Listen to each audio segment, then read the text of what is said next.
What up, Dilio coming to you live. Let me take me a deep breath because that's what I do to keep myself chill on making these type of videos. And to slow down. When I take a deep breath, I remember a few things. I remember that I'm not defined by how many views these videos get. I take a deep breath to remind myself that I'm actually all right.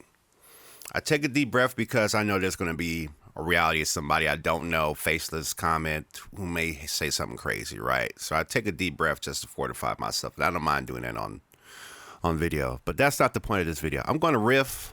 I'm going to take my time. I'm going to freestyle. If you're in a rush, you want to scroll through like how you do on TikTok, you can go ahead and do that. Or whatever. It's okay. But this video is about TikTok being shut down. It's on Sunday. For me, it's just Sunday because I've dabbled in TikTok a little bit, but I didn't really invest myself too much into TikTok. I liked it was something new because I know how fun things can be when something's new, but it seemed like to me that unless I did something crazy or strange or something that kind of didn't sit well with me, that would be what it would take for me to go viral on there. So this isn't even a lesson. This is a reminder. And what am I reminded by all this is that any one of these apps can be shut down at any time. That's including this platform here. Now I'm not saying that to say, oh no, or be scared. I'm just saying that's just the reality of it. It's the reality. Anything when these get shut down, Spotify, YouTube, Facebook, Instagram, X, all these platforms that we all use or the majority of people use can be turned off at any time. And then boom, you're left in the dark. And what I see is a whole bunch of people having issues with this that have no actual power to do really anything about it. Why? Because they don't own it. You would think, well, I'm going to sue because I was making so much money off of TikTok and all the videos I was doing, and I went viral and I got millions of followers. But I'm quite sure that in the fine print, terms and agreements, that it enables these companies to do whatever they want when they want. Why? When they got a legal team to set up terms and conditions that we have to hit okay to use the app. And two, I lost my point too. That's how raw this video is. But I'm quite sure they are able to do this and not face any legal repercussions, even though it changes some people's lifestyle. We don't own these things. I don't own YouTube. The only platform I own is my email list from people who signed up on my email list. And for those who did, thank you. That's the only way I'm able to keep in contact with you should anything hit the fan with this YouTube channel. And it doesn't matter if you've been on here since 2006 or 2007. The algorithm isn't going to give you an extra nod or push if you have, let alone notifications that go out for my uploads.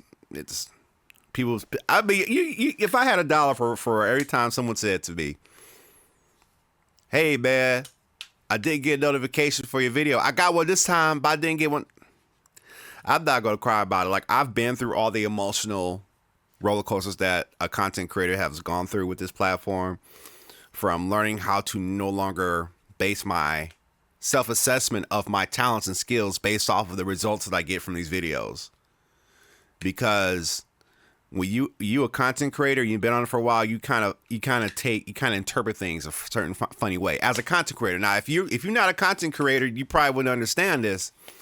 It doesn't make sense. But if you're a content creator and say you got a lot of shine for something, there's a certain, how do I put it? There's a certain self-assessment of value that you get from people coming to watch your content. It's almost in the narcissistic realm. And the mistake is that you can base your talent and abilities based on how well you do on these platforms. And unfortunately, other companies and other people will judge you and think you're worth working with or not working with based on the numbers that you have. That's the world we live in. They don't want that. it's not even based on relationship. It's based off your numbers. So in that reality, it's like, oh crap. Okay, if my numbers aren't hitting, then I got to do something to make these numbers hit. I got to try different things. And you go through this roller coaster of stuff. So as a content creator myself, it just reminds me of the reality that this could go anytime. That's why I'm sort of not really trying so hard. And the funny thing is that I used to make, it's funny, before, at a world prior to YouTube, I used to just have fun making videos to watch for myself. I thought it was just really cool to see myself on a TV screen when at the time, or even on a computer screen, and just see that wow, this is cool. We're out here, we're crazy, we're going crazy, we're having fun. As a content creator, before that was fun, and that's all it was. I remember a time where making beats was just for me to have a tape to listen to, and that was enough. When I first started making beats and all I had was a PSR 510, I was having fun doing that. It was good. So the reality is that all this can go anytime. This YouTube channel, your favorite YouTube channels, stuff like that, they can be deleted anytime. That's the reality of it. And I'm not even really worried about that. I don't cry about it. And that takes me to another point, but I'll get to that later. These platforms do not put the content creator first, right? YouTube is not about putting content creators first. It's about the advertisers first, the people that make them money. This reality set a long time ago. It's like, dang, what's going on with YouTube? And you get angry. You feel like, oh, man, what's going on? But the reality is it's like advertisers that pay Google to advertise on YouTube come first. And if you're a content creator, you get a lot of views. You become millions of subscribers, stuff like that. You do pretty good as well. But for what I know, it's not about the content creator first, especially if the algorithm. I mean, and that's another thing. I mean, on the flip side, if you're somebody who does get thousands of views as a music producer, like others I know, or a subscriber base that actually watches their stuff, the algorithm is like, well, it benefits me. How come it's not benefiting you? And the truth is that everybody's experience varies. And that's the reality too. So I have to say that too. I think it does benefit people, do get good things out of it, good views out of it. I have to acknowledge that just because maybe my experience isn't like theirs doesn't mean it's a bad platform. It's not fair, but life is not fair. And maybe there are some things that I have in my advantage that they don't have. But those things aren't YouTube views and subscribers and engagement and comments and things of that nature. It's different. Because do I think I should have more engagement? More people actually interested in what I got to say on this platform? Yeah, I do. From the content I put down, do I feel like it should get more views and that and the other? Yeah, I think I do. And the devil is in the details, because if it, as a content creator, making myself vulnerable by putting myself out there, it's like, okay, well, hey, I did this. I worked hard on this remake, or I worked hard on this content. How come people aren't looking at it? And then the ones I don't work on, and this is a normal thing. This happens to everybody who makes content consistently on this platform, gets more views or gets more new people coming in. And then imagine making the content that people subscribe for. And then it's so much unknown, and that's why I had to land. There's so much I don't know what's going on that it's really not a really good practice for me to analyze it all and to try to figure it out. And because there's so much I don't know, and it's not fair, and sometimes it's not fun, and it doesn't feel good. And I have to remember that I'm actually talented at what I'm doing without the numbers saying so. I have to remember that I'm talented for what I'm doing without the accolades or comments. I have to remember how talented, how good I am doing when I know that other companies pick other content creators to do content with and to give them gear, and they look right over me. And I have to remember that just because they do that doesn't mean I'm not good at what I am. And I can't invest emotion into something I don't know nothing about. And I can't trip about parties that I'm not invited to. I can't trip about that no more.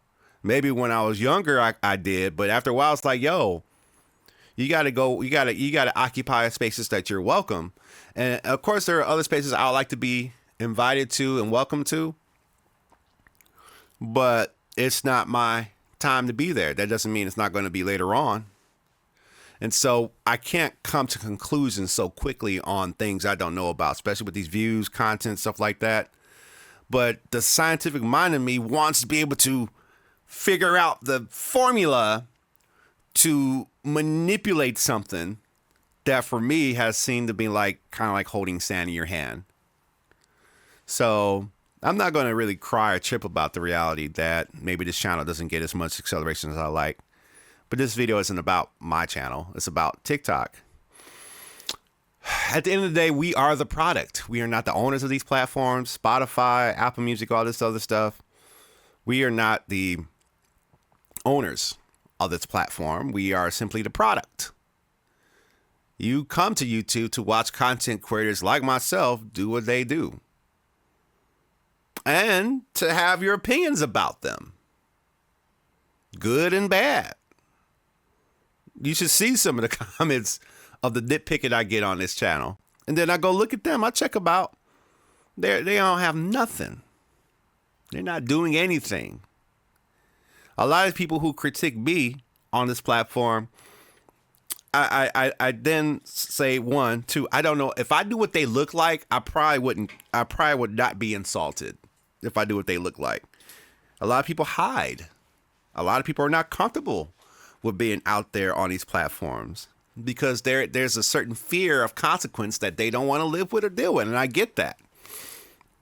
It's just that the way things are set up is that, yeah, you could be afraid of being on here, but you still it's still easy for you to kind of have a voice and talk about people in a negative way. Like I've seen that, been there, done that.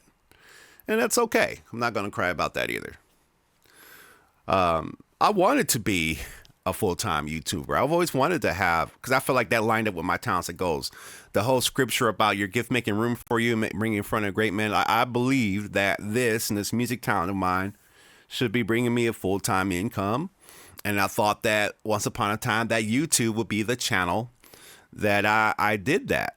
And there's definitely some things I need to learn. And I wanted YouTube ad revenue and whatever products I sold off of this platform to be so much that I don't have to work a traditional job. What do you do all the time? Well, I do on YouTube, but maybe there's a blessing there.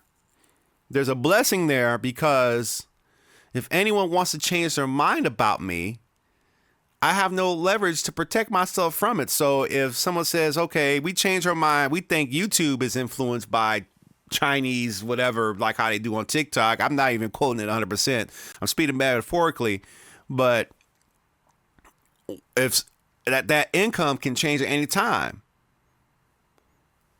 At any time. I remember there was some girl, I forgot her name, Dodash, like she's blowing up. I don't even see her no more. What happened? I made so much money on YouTube.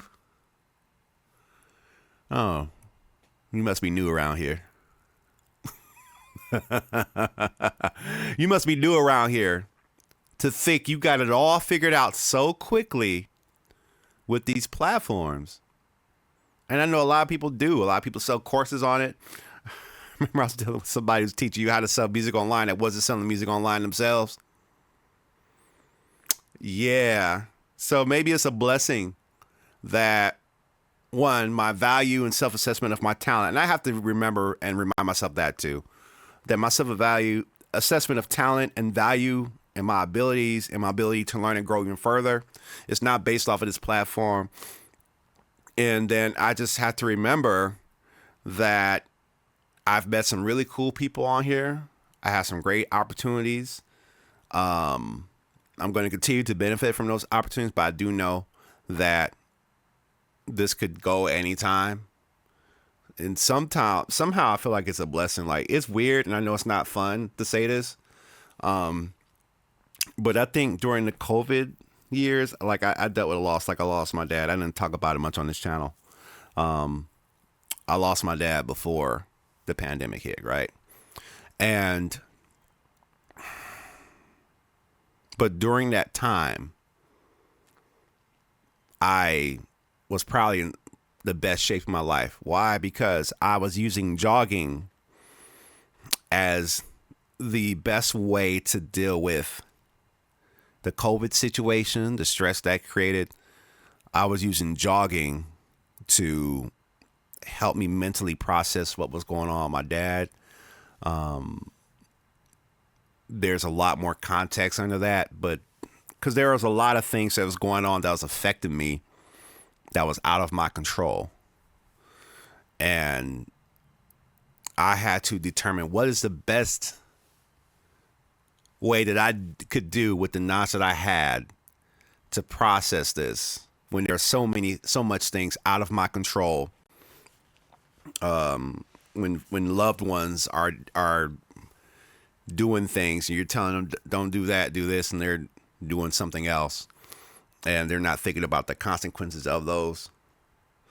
There was a lot going on, but I say that to say that I had to determine a non-violent, non-self-destructive way, and the blessing was that, man, people were at parks, we were outside, I had a friend I was jogging with. It was like I was able to be more who I really am. And I think sometimes these apps don't allow you to be who you really are, because we want to make ourselves look a certain type of way, or we have to speak a certain type of language, or we have to make a certain type of beat or sing a certain type of song just so that we can get the connection with others and the views. And it's sort of skewed, you know. It's a lot of damaging things I think that's going on in the world because of these apps. I think there's good, but it's bad. Just like guns.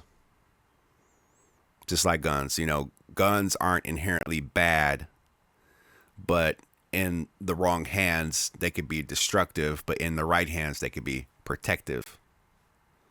So I'm glad that I had some opportunities to learn and be on this platform, but I do know it's just Sunday for me, and I hope that I can continue to connect with people on here. But I know that you just gotta, on these platforms, no matter what, you gotta watch your back. Only thing I own is my email list. So yeah. So I think I've said my piece on this. Let me know what you think in the comments below. I always like to read them, and I'll see you guys in the next video.